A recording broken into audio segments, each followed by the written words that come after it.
Bien, une petite correction de la dernière colle sur Python. Donc je vais donner quelques éléments pour les quatre exercices suggérés, et puis peut-être un petit mot pour le programme de la veille sur le second degré. Donc l'exo 1, vous aviez une suite qui était égale à 8n plus 3 divisé par n plus 4, et on demandait d'afficher les termes, donc assez simple. On se méfie du range. Donc là j'ai fait une boucle avec range 1, n plus 1. Pour être sûr pour que i commence ici à 1. Donc du coup, j'ai pas dû afficher le premier terme en fait là. Bon, je le laisse comme ça.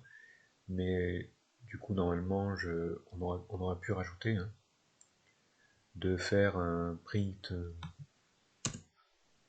éventuellement le premier terme. Voilà, le premier terme c'était pour i égale à 0. Donc on a 3 quarts. Donc du coup on a 0,75 pour l'afficher. Et puis voilà. Si on lance le programme et que vous voulez afficher 10 termes, j'ai rajouté quand même le premier là. 2, 3. Alors, en fait il a mis 11 parce que je lui ai mis le 0,75 qui avait été omis au départ.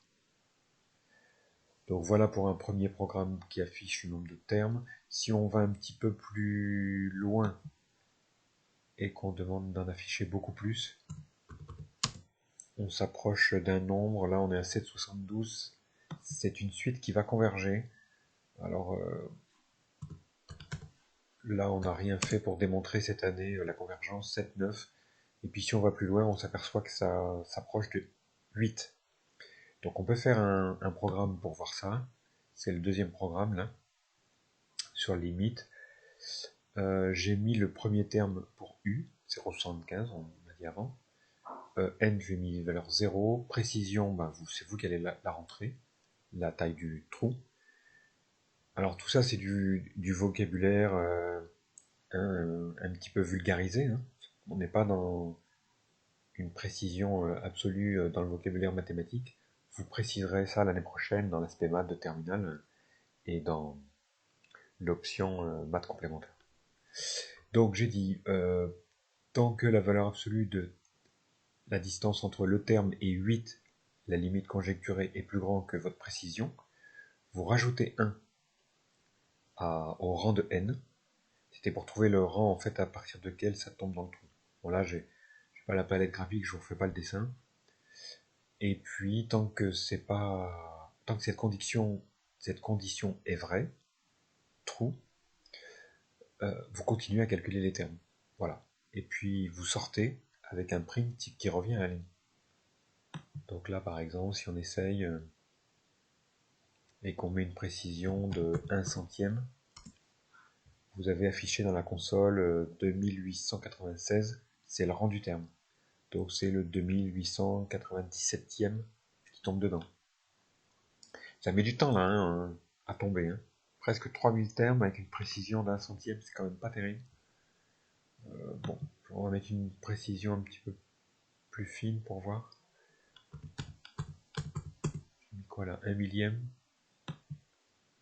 Et là, vous avez vu, 289 996. Si mes lunettes suffisent. Ouais. Donc on est presque à 300 000 termes pour une précision d'un millième. Donc voilà, on va dire que ça converge, mais lentement. Ça, les rapidités de convergence, on verra ça l'année prochaine. Le deuxième, c'était des nombres un petit peu bizarres, 10 x 9 x 8 x 7 jusqu'à x 2. Je les ai appelés facts, ces nombres. Donc j'ai demandé que le programme nous demande un nombre, par exemple 10, pour avoir 10 x 9 x 8. Et là, il est fait à l'envers. Pour i allant de 1 à 10, si vous mettez 10, il va vous le faire à l'envers là, parce que i c'est 1 au début. Donc vous initialisez votre nombre à 1, fact, et il va vous faire à chaque fois fact plus i. Donc la première boucle, il va vous faire 1 fois 1. parce que le i va prendre 1. Ensuite, il va vous faire x2, parce que i sera valeur 2. Après, il vous fera x3, parce que i sera valeur 3, etc. Jusqu'à 10, si vous avez rentré 10. Alors ici, j'ai mis n plus 1, toujours pour la même raison, hein, c'est qu'avec le for, la boucle range, si vous voulez qu'il aille jusqu'à 10, il faut mettre jusqu'à 11. Et donc ce nombre-là, je l'ai appelé fact, parce qu'en fait, je ne vous l'ai pas dit, mais c'est factoriel. Si vous avez mis le nom, vous auriez peut-être cherché sur Internet, etc. Et certains sont assez rapides pour chercher les infos sur Internet. Et donc, je vous ai pas mis le nom de ces nombres célèbres que vous aurez l'occasion de croiser l'année prochaine, surtout dans la partie SPEMAT terminale. Donc, on a dit, si on veut faire 5, par exemple, 5 factoriel, 120. 5 x 4 x 3 x 2. Ça fait bien 120. Donc, l'intérêt par rapport à la calculatrice, c'est que vous pouvez demander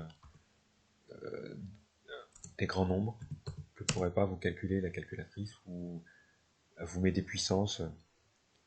Donc là, par exemple, j'ai mis 20 factoriel. Voilà.